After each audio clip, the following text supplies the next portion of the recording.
Jean-Louis Bianco, bonjour et bienvenue sur Radio Classique. Je rappelle que vous êtes député socialiste, président du Conseil général des Alpes de Haute-Provence et que vous êtes un fidèle de soutien à Ségolène Royal.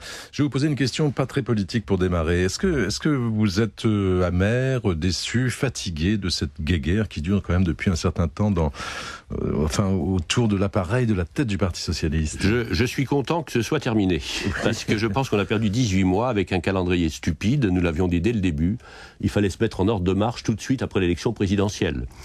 Comme le but était d'écarter Ségolène Royal, on a pris un calendrier qui lui donnait le moins de chances possible.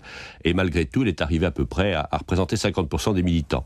Mais maintenant, quels que soient les doutes qu'on peut avoir sur ce vote, c'est derrière nous, il y a une direction, et nous voulons jouer le jeu du parti et jouer le jeu de l'unité du parti, parce que c'est pas possible qu'on fasse autrement. La situation en France est grave, on a besoin d'un parti socialiste fort, et nous ne nous considérons pas avec Ségolène Royal comme dans l'opposition. Nous voulons être une force de proposition pour essayer de faire en sorte que le Parti socialiste soit plus convaincant, plus efficace. Mais alors qu'est-ce qui s'est passé, puisque aucun des proches de Ségolène Royal ne se retrouve au sein du bureau national du PS? Qui dit la vérité d'ailleurs? C'est assez facile à vérifier parce que vous avez des indices matériels, vous savez, comme dans les crimes. Le premier indice matériel, c'est qu'il y a eu des discussions qui se sont tenues en dehors de nous. C'est-à-dire que tout le monde a parlé, sauf Ségolène Royal et ses amis. Martine Aubry avait promis un texte pour le début de la semaine dernière. Il est arrivé une dizaine d'heures, vendredi après-midi, avant la réunion de notre Conseil national. D'ailleurs, beaucoup de membres du Conseil national, quelle que soit leur sensibilité, n'avaient même pas eu le temps de le lire. Et pour montrer le sérieux de la discussion, on nous proposait d'en parler pendant 45 minutes.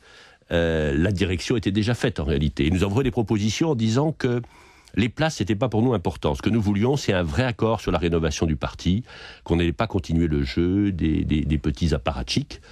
Nous n'avons pas eu cet accord, nous n'avons pas eu cette garantie. C'est dommage, mais c'est comme ça, encore une fois, Martine Aubry a fait ses choix, elle les assume, et nous voulons la réussite de Martine Aubry, parce que c'est l'intérêt du Parti socialiste et des Français. Mais quel est l'avenir? Comment peut s'exercer l'influence de Ségolène Royal, votre championne, dans ces conditions, si on n'existe pas au sein même de son parti? Je crois qu'elle existe au sein même du parti, elle représente 50% des militants, ce qui est une force considérable.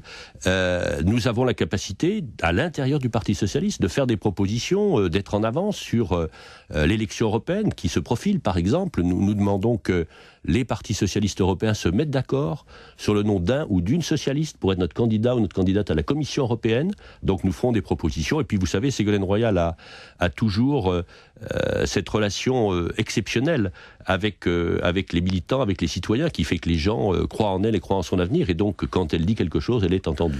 Mais entre nous, Jean-Louis Bianco, vous ne dites pas, bon, c'est un règlement de compte classique, il y a les gagnants, il y a les perdants, et puis quelles que soient les raisons d'ailleurs d'une victoire ou d'une défaite, on élimine ou on essaie d'éliminer les perdants? Non, on est malgré toutes ces imperfections qui sont graves et qu'il faudrait corriger. Moi, j'aimerais bien que la prochaine fois qu'il y a un vote dans le Parti socialiste, et on fera des propositions, on ait au moins les mêmes garanties de transparence et d'impartialité que dans un vote pour désigner, par exemple, un conseil municipal. Mais je crois que de tous les côtés, on a suffisamment d'hommes et de femmes et de camarades responsables pour qu'on travaille tous ensemble. On ne va pas continuer cette espèce de situation ambiguë. 2012 est important, c'est l'élection décisive, et 2012 est loin. Si d'ici là le PS ne s'est pas mis en ordre de marche, n'a pas travaillé dans l'unité, n'a pas fait les propositions crédibles pour les Français, c'est même pas la peine de se demander, oui mais enfin là maintenant ça y est, il y a une direction qui est là pour 3 ans, nous on va travailler avec cette direction. Et le bon candidat pour 2012 alors? On verra en 2012. On verra en 2012. Je crois que c'est trop tôt pour le dire. Moi, je pense que Ségolène Royal sera la mieux placée, mais on verra bien. Il ne faut pas jouer 2012 maintenant. Il faut jouer la reconstruction du parti. Alors, les militants et même l'opinion regardent tout ce qui se passe au PS avec beaucoup de difficultés à comprendre. Enfin, les opinions négatives de tristesse, de mécontentement, d'indignation. Ah, mais donc, c'est grave aussi. Oui, mais en même temps, regardez, le PS a quand même brillamment gagné une élection législative partielle, provoquée d'ailleurs en fait par Nicolas Sarkozy pour placer un de ses amis, maire d'Arcachon, à la place d'une autre députée UMP. On voit que dans les sondages, alors c'est loin de l'élection, on fait à peu près jeu égal avec l'UMP pour les européennes, donc je crois que les militants et les Français ne sont pas contents de l'image qu'on a donnée, et ils ont raison. Mais en même temps, ils savent qu'on est la principale force d'opposition et qu'on a la capacité de défendre leurs intérêts. Donc on a l'impression qu'il y a une ligne, Martine Aubry, donc il y a différentes personnes autour, différents courants, et que cette ligne, c'est La barre à gauche, toute, c'est ce qu'on lit. Non, alors ça, pardonnez-moi, mais vous parlez familièrement, c'est du baratin. Nous sommes tous autant à gauche les uns que les autres. Cette espèce de course à l'échalote pour dire je suis plus à gauche que toi est totalement infantile et contredite par les textes. La seule vraie différence, et c'est une grosse différence, c'est la conception du parti. Nous voulons un parti où les adhésions ne coûtent pas cher. Nous voulons un parti où on ouvre les portes et les fenêtres, où on fasse venir des sympathisants, des chercheurs, des jeunes, des chefs d'entreprise, des syndicalistes, où la base est la parole, au lieu que ce soit les combinaisons d'appareils.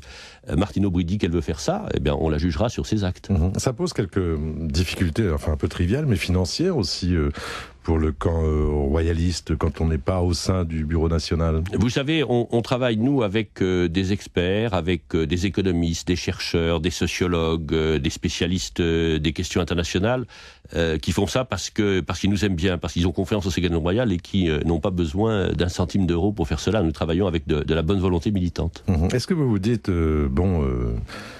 il y a des dégâts dans l'opinion, mais ça, on a un peu de temps devant nous pour réparer ça, mais ça fait aussi les affaires de Olivier Besancenot, de Jean-Luc Mélenchon, de François Bayrou, c'est-à-dire que ça devient difficile pour certains électeurs socialistes, Je n'en suis pas si sûr que cela, c'est ce que beaucoup de gens disent, beaucoup d'observateurs disent. On verra bien aux élections comment les gens voteront. Il y a de la sympathie pour Olivier Besancenot, il y a de l'intérêt pour la démarche de Jean-Luc Mélenchon. Mais à la fin des fins, si nous sommes capables, et je pense que nous sommes capables d'avoir un bon programme européen, nous avons d'ailleurs un manifeste qui a été adopté par tous les partis socialistes européens, je pense que nous sommes capables de faire un bon score aux européennes. Donc je reviens à ma question de départ, Jean-Louis Bianco n'est pas fatigué, n'est pas amer, n'est pas déçu? Je ne suis pas ni fatigué, ni amer, ni déçu, je suis déçu qu'on ait perdu autant de temps et j'espère vraiment que cette rénovation que veulent les militants, c'était ça le sens du vote pour Ségolène Royal et en partie pour Benoît Hamon, que cette rénovation se produira parce que moi je veux qu'arrête l'hémorragie, je veux qu'on devienne un parti fort et nombreux. Mais qu'on comprenne bien concrètement comment ça va se passer la vie de Ségolène Royal, c'est-à-dire comment on fait tout de même pour exister aux yeux des Français. Comme elle a fait depuis l'élection présidentielle. Beaucoup pronostiquaient qu'elle disparaîtrait de la scène politique, elle est toujours présente parce qu'elle est sur le terrain, elle va aux côtés des gens qui sont en lutte, elle formule des propositions, par exemple sur la réforme du système financier international ou sur la relance économique, et elle existe à travers son action de tous les jours.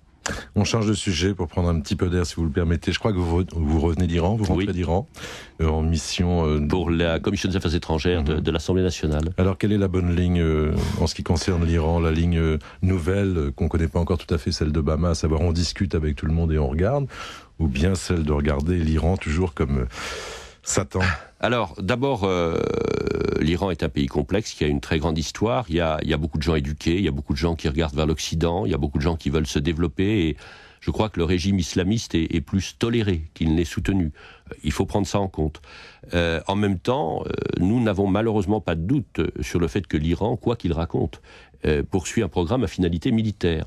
Et qu'il n'est sans doute pas très loin, en termes d'années, d'avoir la capacité de fabriquer une bombe. Ça ne veut pas dire pour autant que l'Iran souhaiterait s'en servir s'il l'avait, mais enfin c'est un élément extrêmement dangereux.